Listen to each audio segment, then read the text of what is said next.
I think that, taste hierarchies do exist, and they're almost always the kind of the representation of other sorts of hierarchies and assumptions. And that's why I really think that part of the job of criticism is to be against them, is to refuse at least the a priori categorization of things as high and low. I think it was Duke Ellington who's often quoted as saying, like, there are two kinds of music, good music and bad music.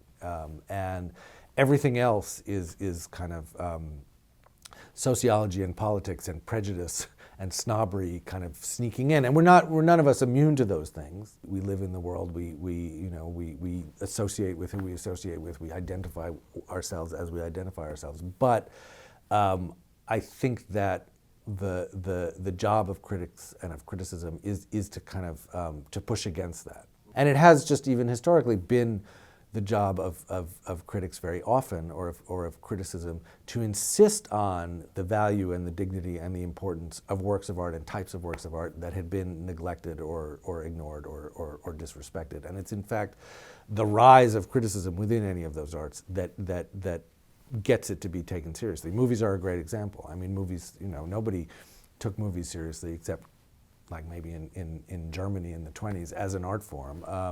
And it was critics, first in France and then in the United States after the Second World War, who said, well, look, no, this is, this junk that's been coming out of Hollywood, actually, this is a significant modern art form. These people whose names you just see in the credits, Howard Hawks, Alfred Hitchcock, John Ford, Orson Welles, these are artists. This is art. And it was critics who were able to do that, and I think jazz critics and rock critics and people who've written about hip hop and television have done that work too, of recategorizing and redefining and challenging the hierarchical assumptions about what has value, what is high art and what is low.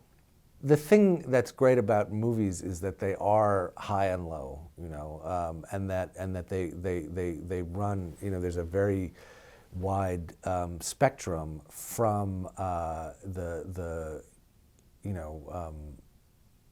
most crassly commercial genre products and the most refined and difficult works of art, and the thing that you discover when you write about criticism is that sometimes the ones that are very low are actually fantastic works of art, and the ones that are very high can be just as terrible and hacky and stupid as anything else.